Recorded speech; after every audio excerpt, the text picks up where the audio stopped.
Hello and welcome to Gravitas Plus. I'm Palki Sharma Upadhyay. Let's recap this week for you. Monday, Russia shells Ukraine. Kiev applies to join the EU.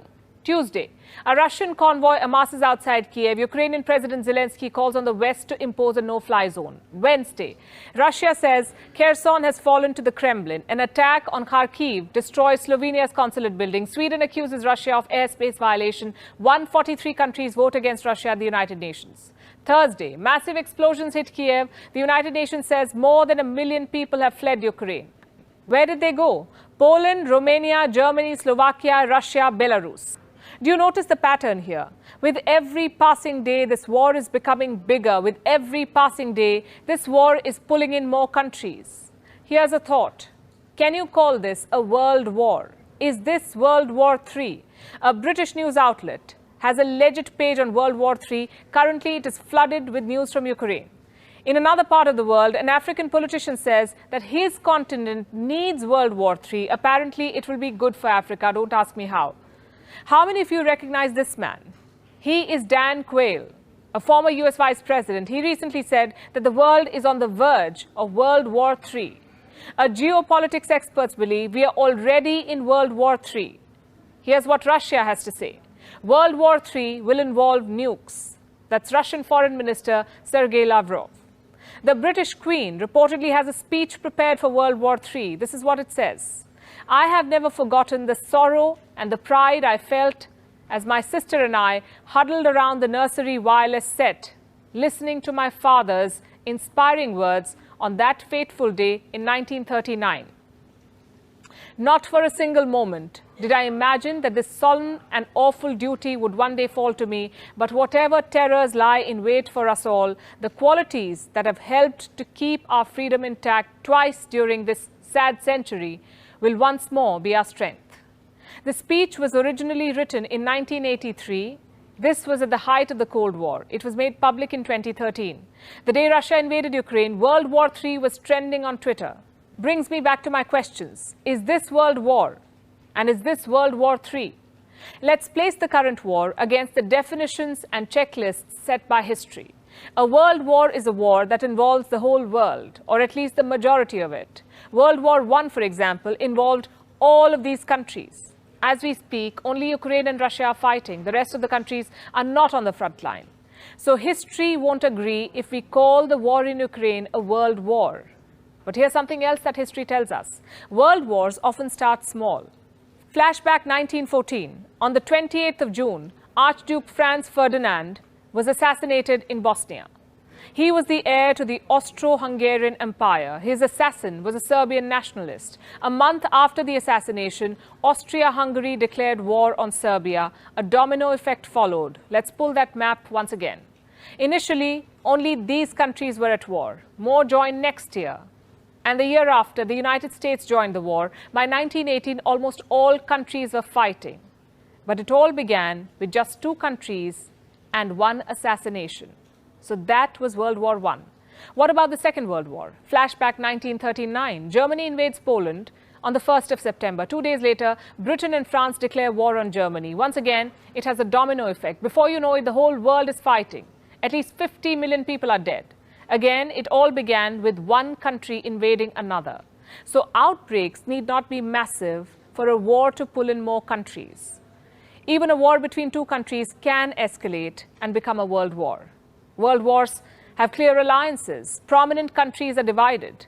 World War I had the Triple Entente and the Triple Alliance. The first side had France, Russia and Britain. The alliance had Germany, Austria-Hungary and Italy. World War II had the Axis powers and the Allies. Germany, Italy and Japan were the Axis powers. France, Britain, the US and the Soviet Union were the Allies. At a glance, only 2 countries seem to be fighting in Ukraine. But if you zoom out, you will see a divided world. Each country has picked a side. The United Nations General Assembly's recent emergency vote is proof. The Assembly was voting on a resolution. It called for the withdrawal of Russian troops from Ukraine.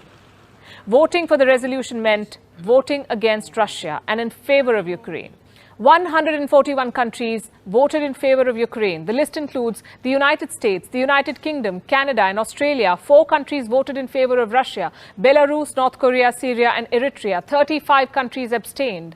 These countries decided to not take sides, to not get involved in a war that's neither of them making, nor theirs to fight.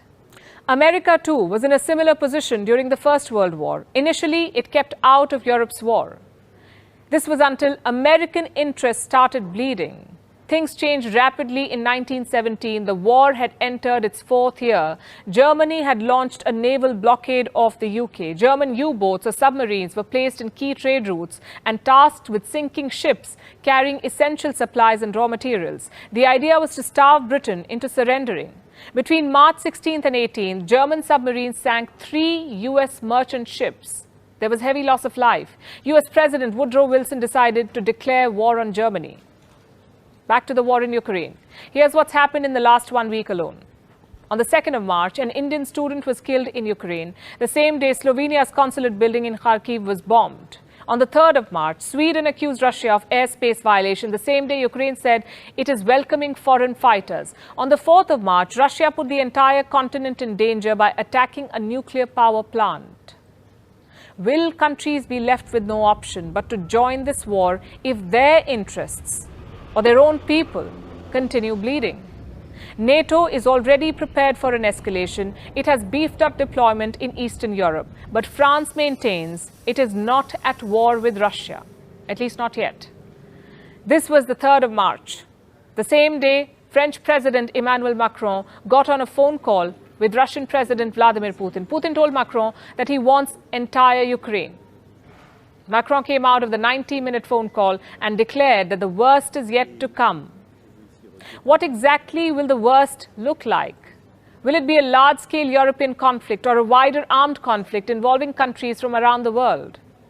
Think about it. Our world is already fighting multiple wars. Experts believe China's conflict with Taiwan will turn into a military conflict sometime in the next decade. China is also fighting multiple countries in the South China Sea: the Philippines, Vietnam, Malaysia, Brunei. India and China are caught in a standoff. There is a conflict between Iran and Israel, Iran and the United States. The United States and North Korea are arch enemies. So are the United States and Cuba.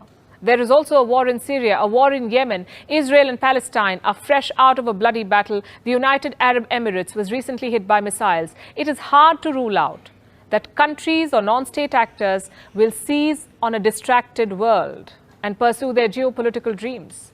It is hard to rule out that an escalation on the sidelines of Ukraine will drag in more countries. It is also hard to rule out that the war in Ukraine itself will intensify and swallow more nations.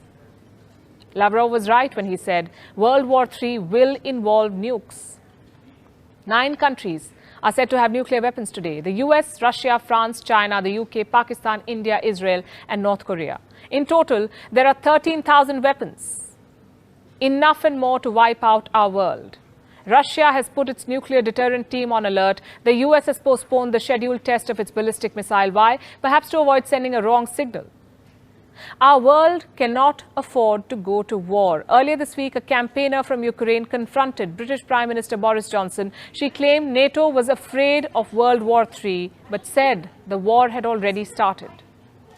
But here's the thing. One cannot be sure of what lies ahead. Is this a prelude to World War III?